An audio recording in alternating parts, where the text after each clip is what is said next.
آج ہر انسان سکون ڈھونڈ رہا ہے، کوئی پیسے میں، کوئی لوگوں کی واہ واہ میں، کوئی شہرت میں، مگر اصل سکون تو اللہ کے سجدے میں ہے۔ قرآن میں اللہ پاک فرماتا ہے، سن لو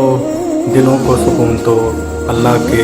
ذکر سے ہی ملتا ہے۔ نماز صرف فرض ہی نہیں، یہ اللہ سے ملاقات بھی ہے، یہ اللہ کے حضور سر جھکانا ہے۔ جب دنیا کے سب راستے بند ہو جائیں تو صرف ایک دروازہ کھلا رہتا ہے،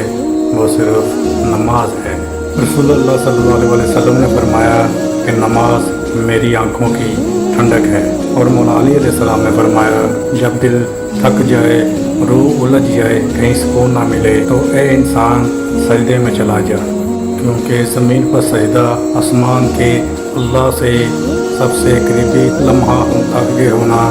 رو لینا مگر سجدے میں، دعا مانگ لینا مگر اللہ سے، کیونکہ وہی ہے جو دلوں کا حال جانتا ہے، اور وہی ہے جو سجدے کو سکون میں بدل دیتا ہے۔